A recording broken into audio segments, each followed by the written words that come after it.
Good afternoon. Welcome to Teachable Moments in Business. I'm Vicki Lynne Morgan, your host for this afternoon. We're on the program here at Hunterdon County Chamber of Commerce every Tuesday afternoon from 3 to 4 o'clock in the afternoon. Sometimes I do a monologue, but I'd rather interview people. And today I have a wonderful guest interview, which I'm so glad that she's here. So you're going to learn about the business that Kathleen Covalt has, and I hope you'll take a pencil and paper and have them handy so that you can take some notes, because Teachable Moments in Business is all about giving our listeners an opportunity to learn new information that they can apply to their own endeavors, whether they're the owners of a business or work in a business, or perhaps we have people who listen to this show because they're thinking about starting a business. So there's a lot to be gained regardless of where you are in your life and in your working world.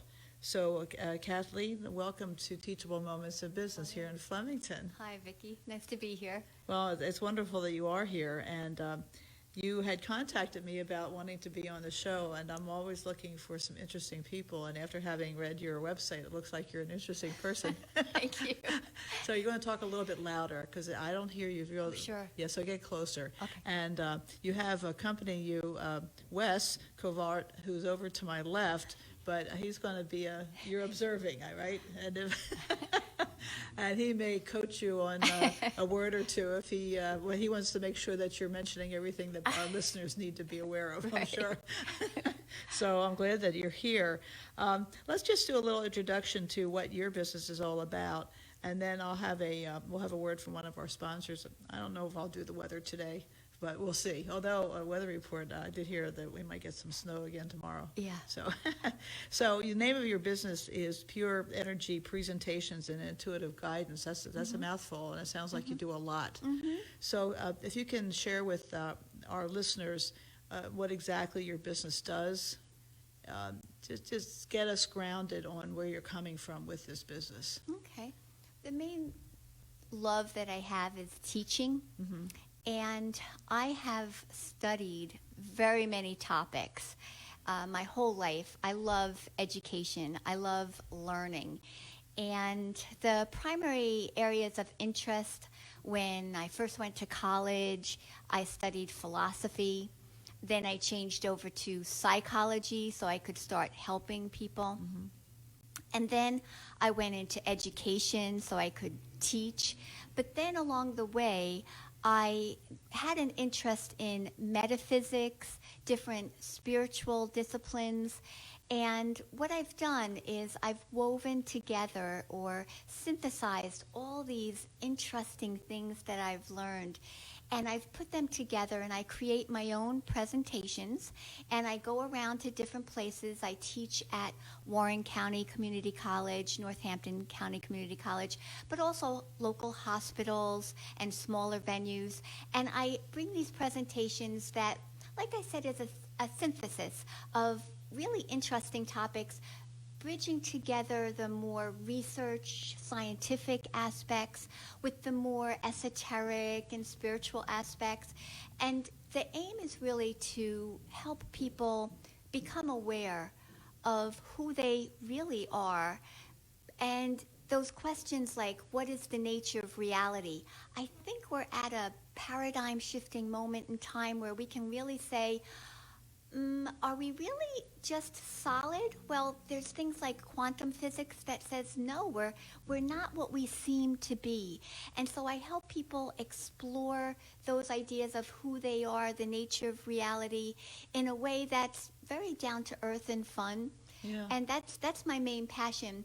And then I'm very intuitive. I've also been very empathic, sensitive to people my whole life, and I've studied that.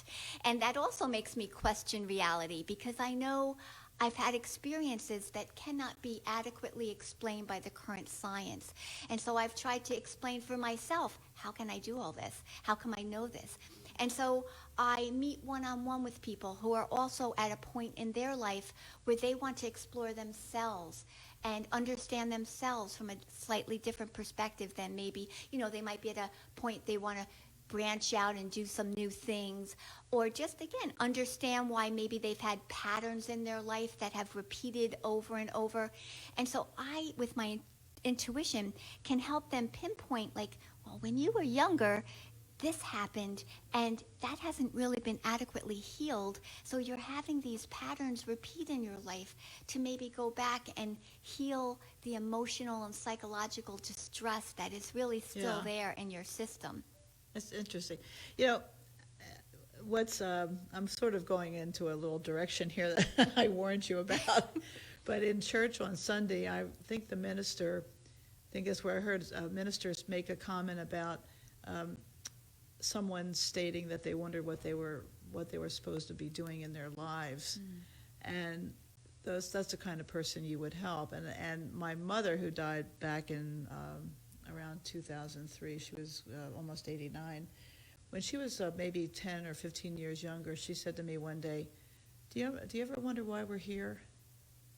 And those two things really lead me to think that those individuals and many people like them would be tremendously helped by your coaching them and helping them, delve into where they came from, what experiences they've had in their lives, and perhaps uncover what they could be doing very well that's satisfactory. That's exactly the type of issues I like to deal with. I feel like for myself, this work that I've been doing, I capitalize work, work with a capital W, I say, because it's my soul work. It's why I'm here. And it's really only after all these years that I can look back. It's always been an interest, but I had so many experiences that led me to certain people and certain situations that helped me understand things. And now I can look back and see almost like a guided path that, I thought this was different than that, but now all of a sudden I see that they bridge, that there's some similarity in the underlying philosophy of what these two people were talking about. And I can see that I've been almost guided on a path to do my work in the world. And so I can help other people who are at a similar place, wondering all these disparate things that they've been doing. I betcha there's a common thread that would run through them, and my intuition could help them figure that out. Okay. You've given me a lot of thoughts to discuss with you. I'm going to switch to one of our sponsors, and then I'm going to come back. I don't think I'm going to do the weather because I want to get more into this, but I do have my sponsors.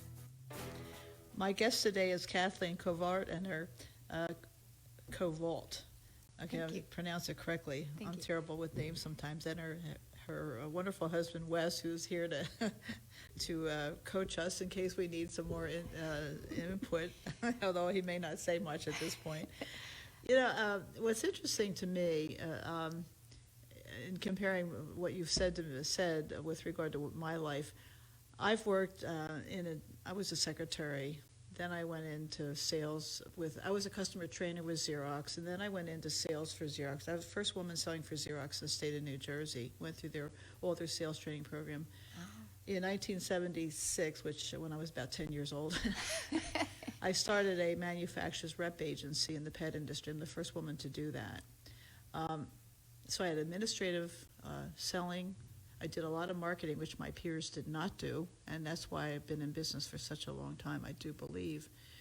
But all of a sudden in 2001, I had an opportunity to teach, and I had already taught some classes in selling skills based on what I had learned.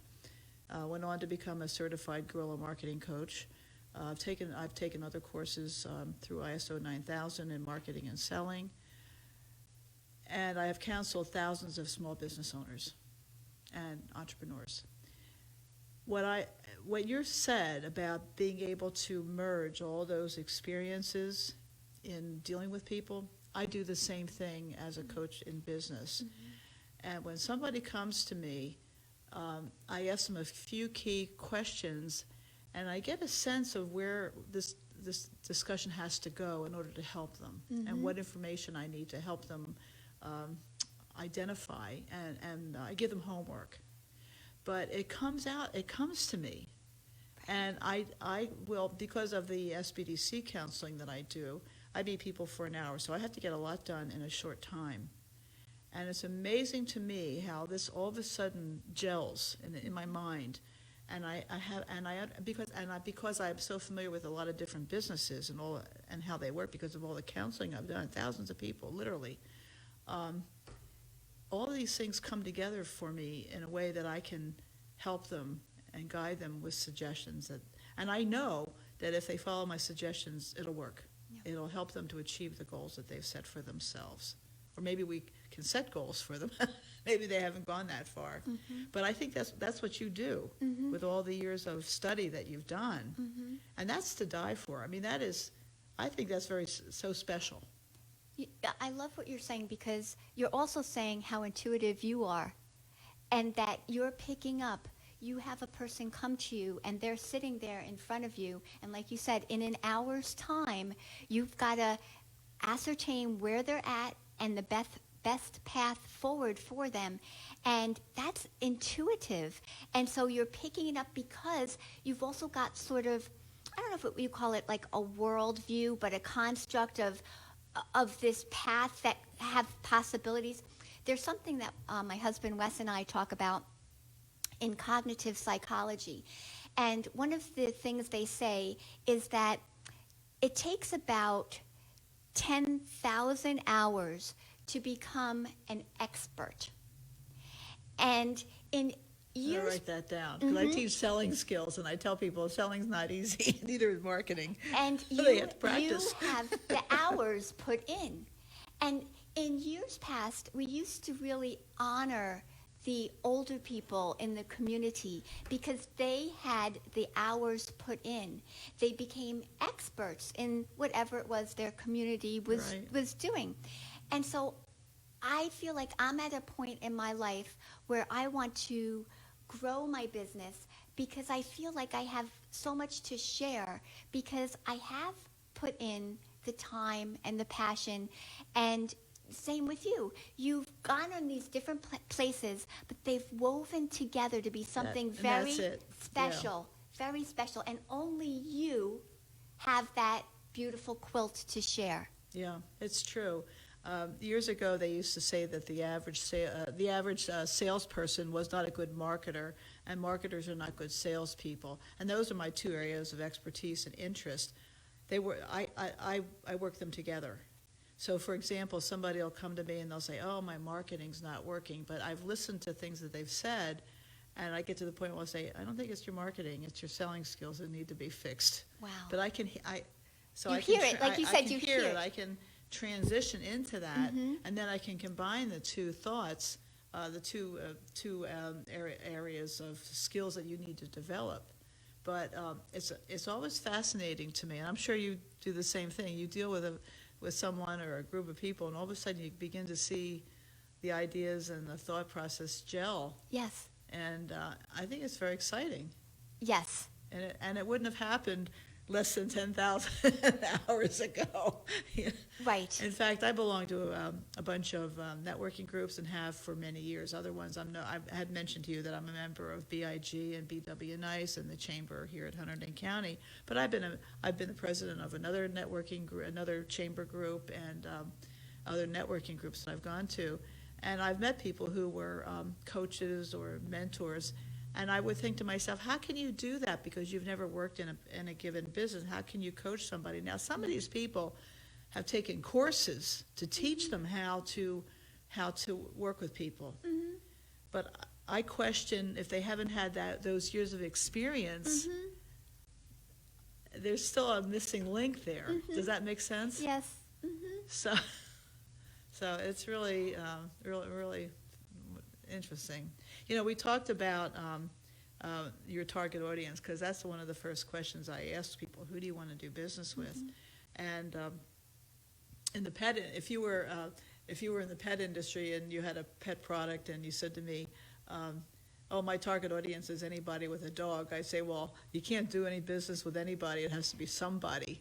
And that leads us into identifying specifically, if we can't name the people that we want to serve, we need to name the organizations and the individuals who know the people that we want to get to. Mm-hmm. And that's exactly what you've done. Mm-hmm. And so share with with that in mind, what I'm looking for is that you would have no more than three or four vertical target categories of people that you're going to reach out to.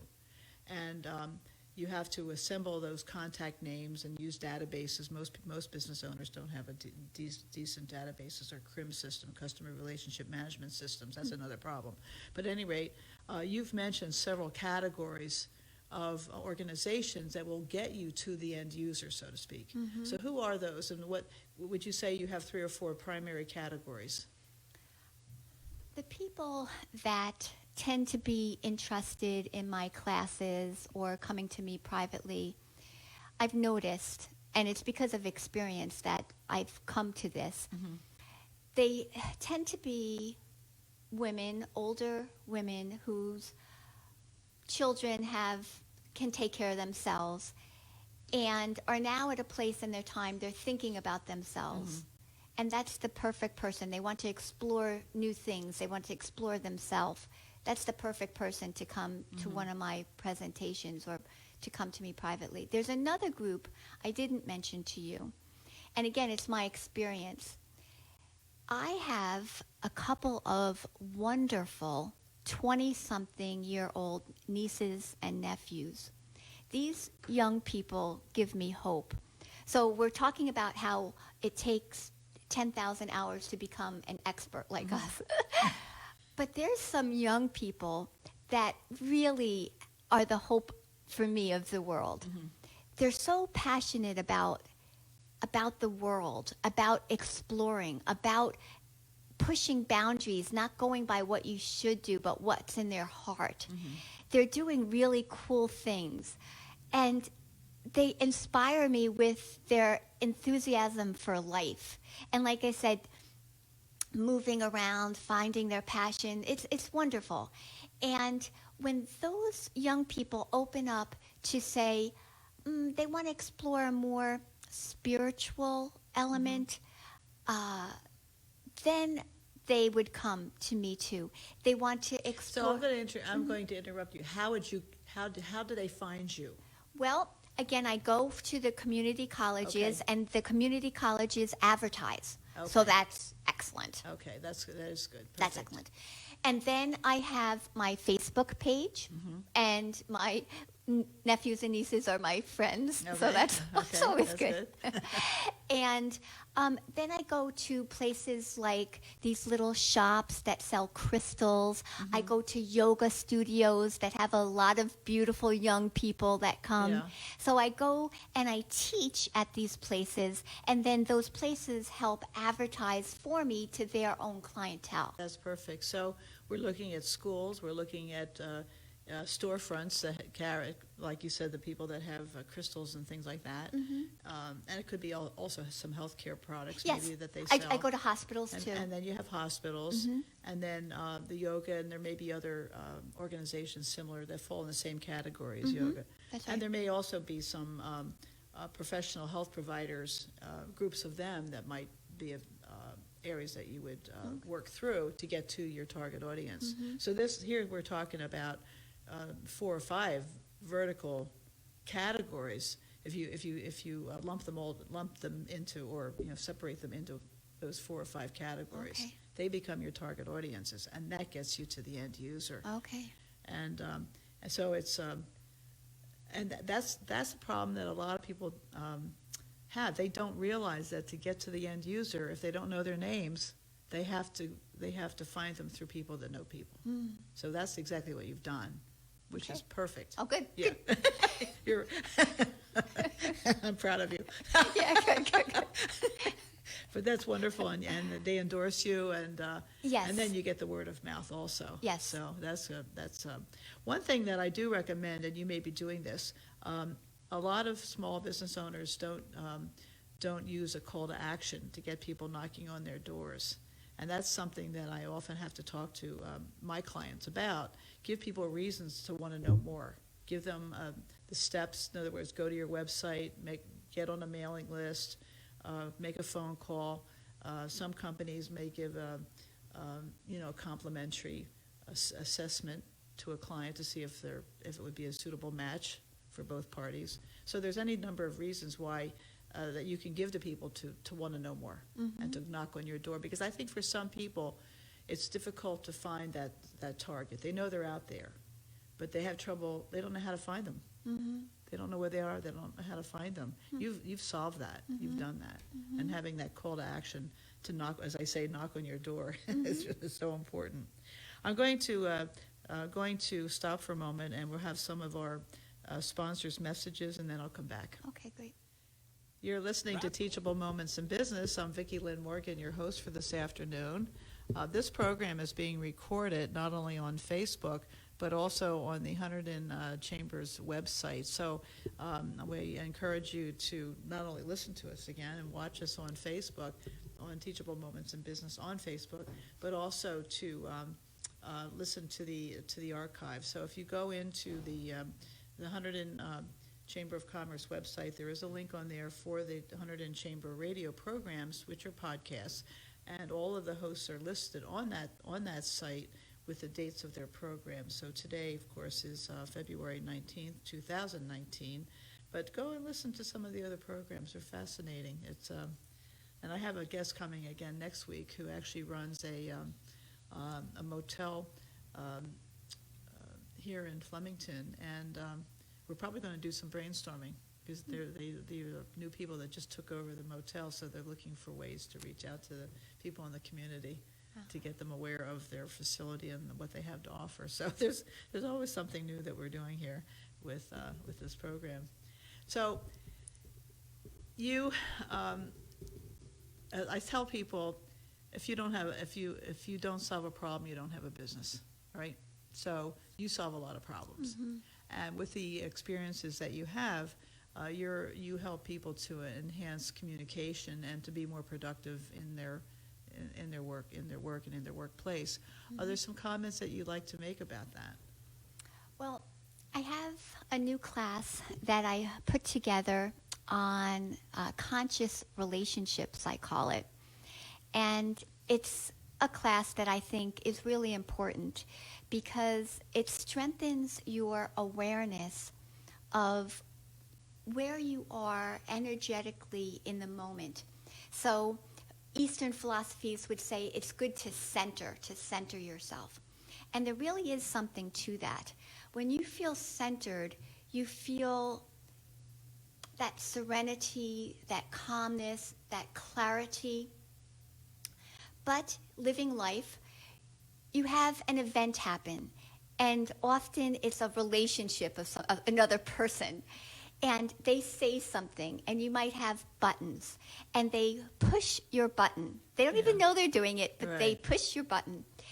And what happens is, energetically, I call it, you shift off center, and you go into either anger or blaming or fear. Many, many different emotions you can shift off to.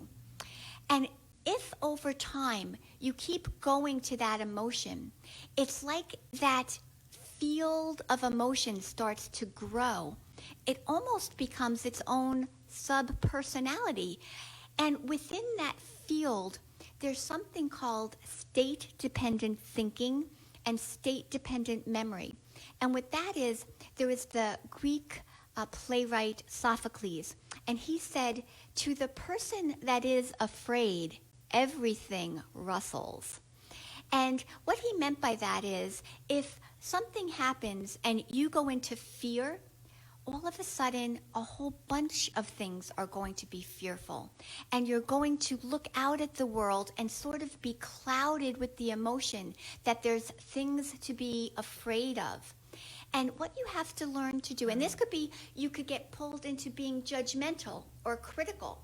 And so you're blaming now the person in front of you. You're being very critical and not very empathic towards them.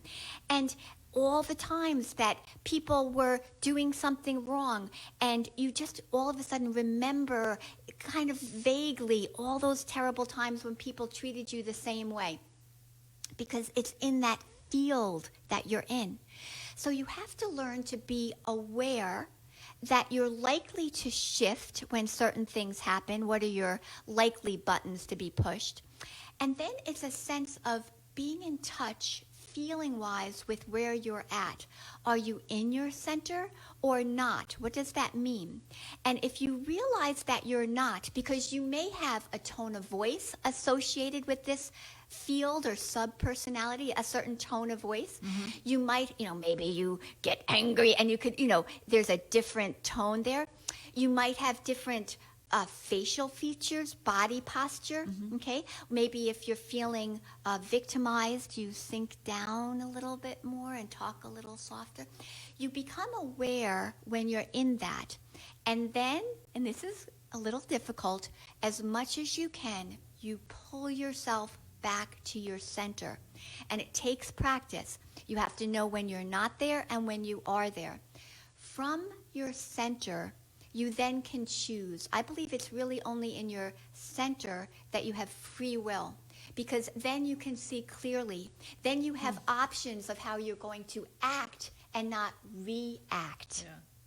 And so I teach this for the workplace, just for your life relationships. And I think it's a very powerful teaching to help people get in touch with what does it feel like to be center, calm, okay with everything. Yeah.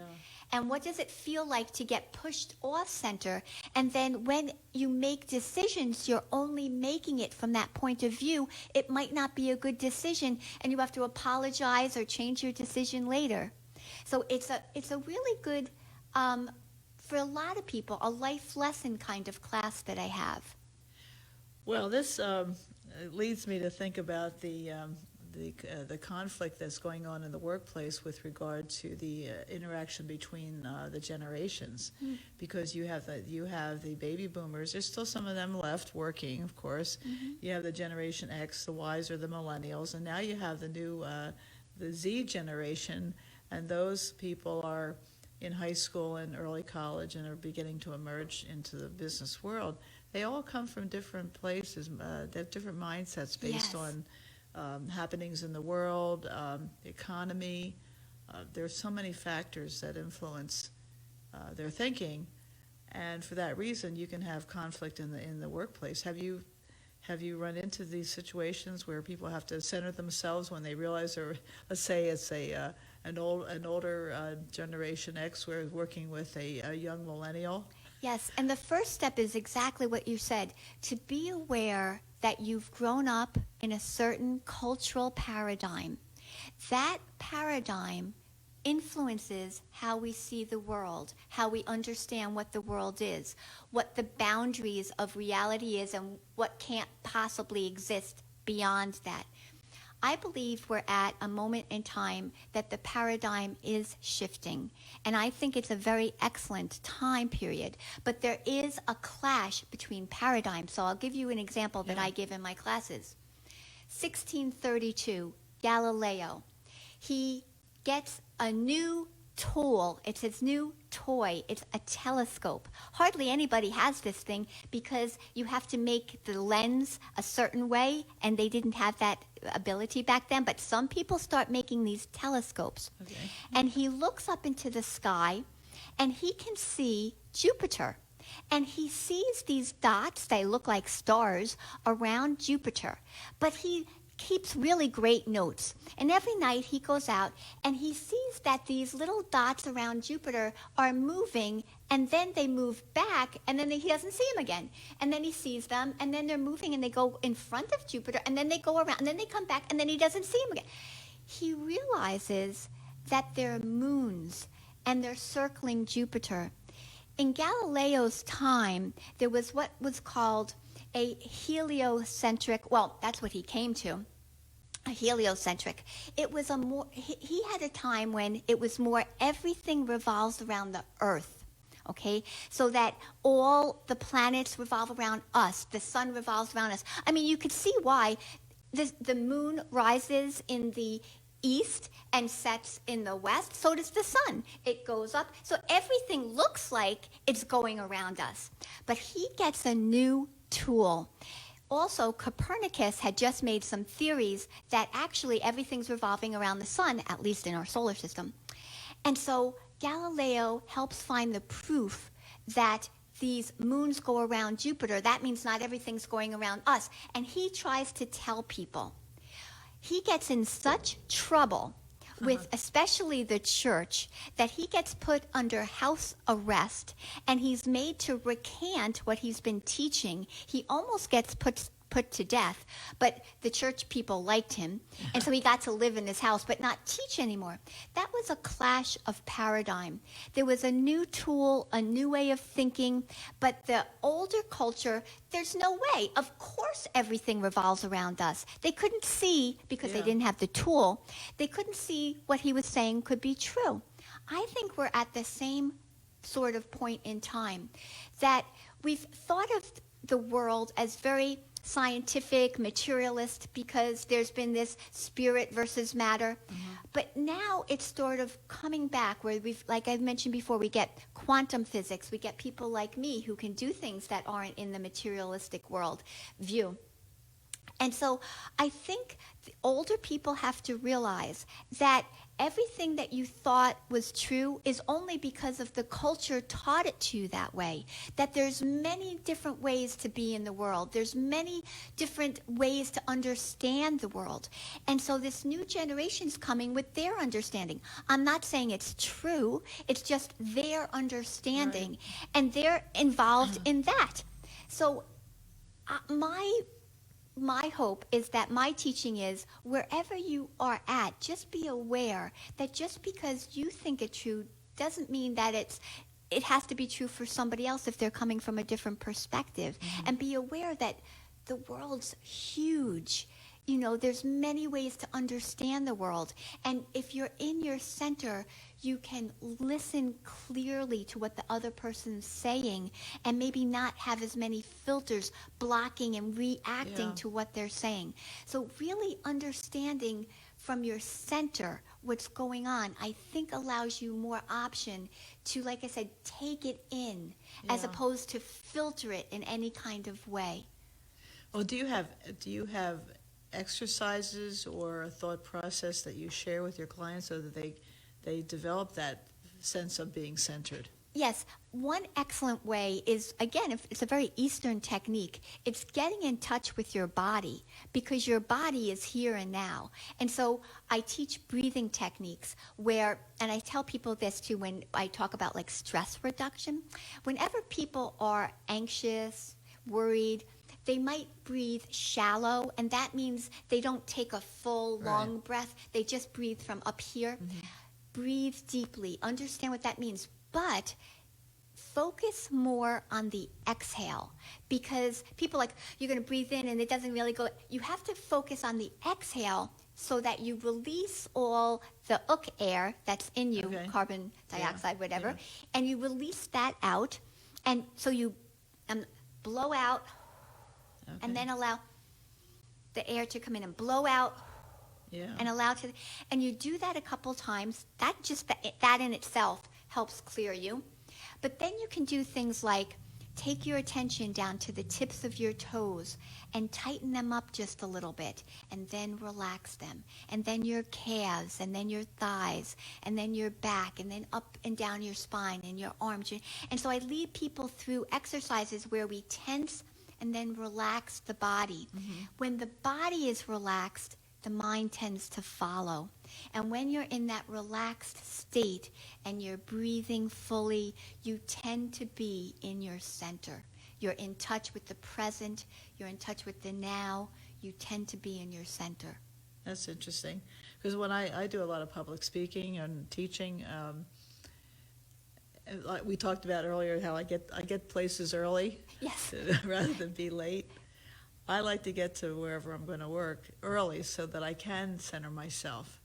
I like to get. I bet you take a couple deep breaths. I do, and get a lay of the land and settle down, and then when the bewitching hour, is upon me, I'm ready to go. Right. But if I were to rush into it, that's that place. Yes. And you'd be in that rushed personality, that energy. And so you're aware that you don't want to be in that energy. That's exactly right. That is an awareness. Yeah. And that's exactly what I teach. Be aware of what energy you're in, because that will influence how you're going to interact. Yeah.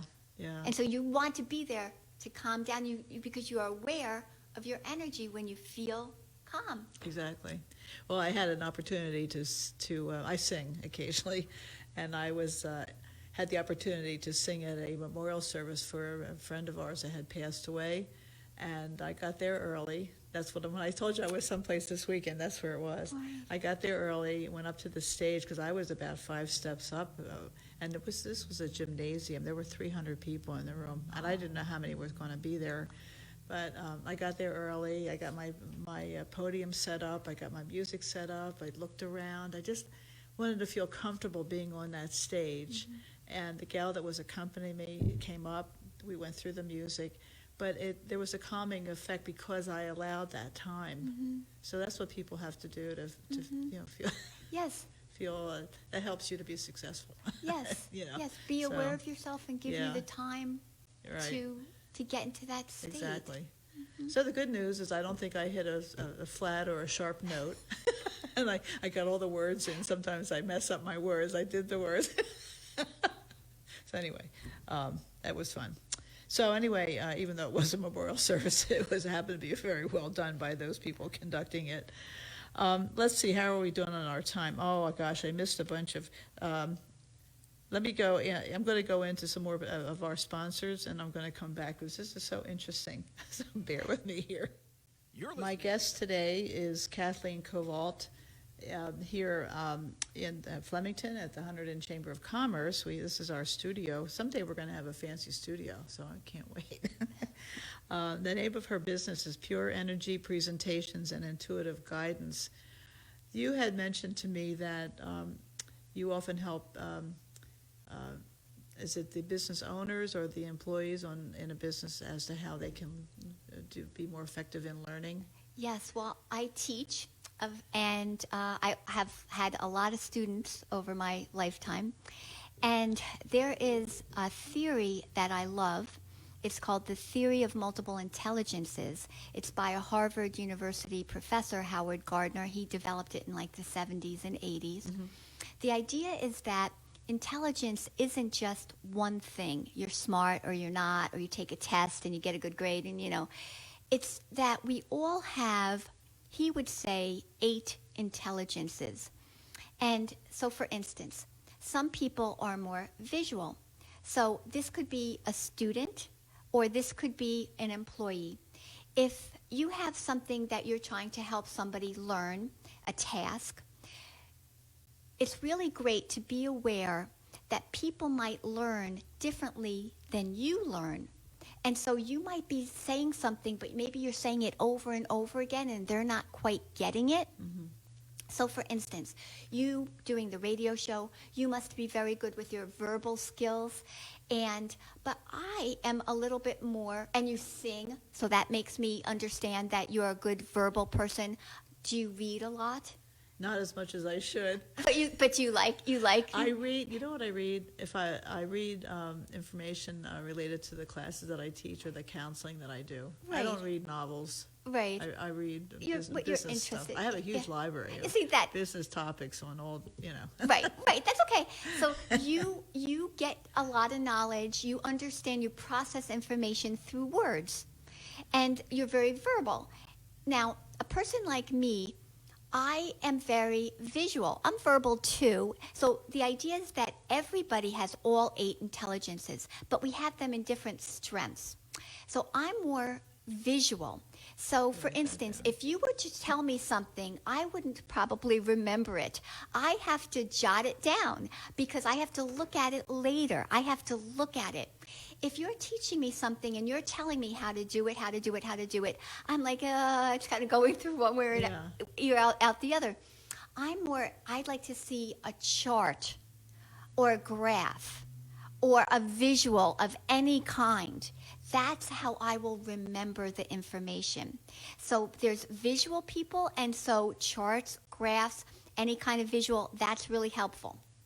The other thing is, in an environment that for those visual people, you want things that are organized, a place for them to work where it's organized, because otherwise clutter will distract them. They get visually distracted. I can see that. Yeah. So, and then there's people who are very body oriented.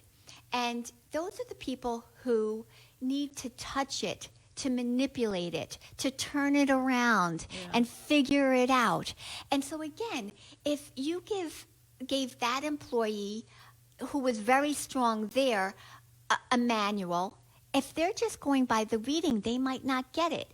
But if you can take them to the place where they have to operate something and teach them while they're touching it, while their body is getting that information, they'll learn better. So there's many different ways for many different employees of how to teach, and helping to understand how each employee is the best thing. Right. Or if you don't know, you present your material in a bunch of different ways. There's some people who like to learn in groups. You know, they like to talk about it. They like to have a dialogue with somebody else. But then there's some people who like to learn by themselves. So all that dialogue is too much for them. So the best thing to do is to think about it like this, and to present your material in a bunch of different ways, so that depending on how the person learns best, there's something there for them. You know, this is interesting. I teach classes on trade show marketing, and I do that because I work with so many exhibitors who didn't really conduct themselves well in a trade show booth environment, and they were missing the boat. They would say that the shows were not effective, and many of the companies I've worked with have tangible products. So I explained to them that they need to not only have the product on display, but give it to people to try it and touch and feel. And I've learned that people, they retain very little information when they hear it as a rule, but when they see it and they touch and feel it, the retention goes up. So then I get them to say, I tell my clients, if they have a trade show booth, I say, now, after you've explained the product to them, you should let them do it. And then if they brought their friend in, ask them to explain it to their friend. And the retention goes up to like 85%. That is one of the things I say, is if you can teach it, you will learn it. That's right. Yeah. If you can teach it, you will learn it. Right. That's wonderful. And so you can have mentoring. You know, you can have a person that's even fairly new. If they mentor somebody else, they'll learn it even better. Exactly. So and people don't think about this. So that's part of the training that I do. And that's your experience. And when they do it, they find, gee, this really works. Right. It does. We're going to be running out of time here. So what I'd like to do is to ask you to just repeat the name of your business, your website, how folks can get in touch with you, phone number, all of that would be really helpful. Okay. All right. So my name's Kathleen Covalt, and I am Pure Energy Presentations and Intuitive Guidance. If you'd like to get in contact with me, I have a phone number, 610-905-3718, and my email is pureenergy@ptd.net.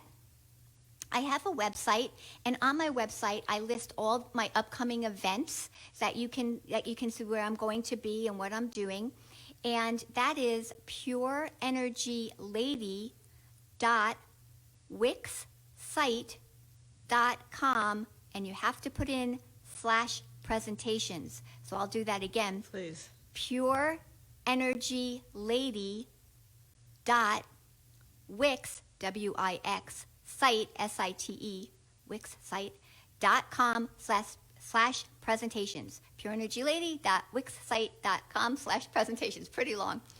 Then I have a Facebook, Pure Energy Lady. Okay. And the other thing is, I found you just by, I think I typed in did a Google search on your full name. So it's Kathleen with a K, and Covalt, C-O-V-A-L-T. And then I just typed in Pure Energy, and that really got me to your website. Oh, so, of course, if people can't find and we do have time here. I want to make sure. Just look at this list. You've got a 2-page list of all the places that you already have so lined far. up. So this year. I know I have goodness. more, yeah. So, Your next presentation will be Strengthen Your Intuition for Everyday Use at the Northampton Community College on March 9th, Saturday from 1 to 5 p.m., 1 to 3 p.m. But you're going to be also at Gaia's Gifts in Washington, New Jersey on March 10th.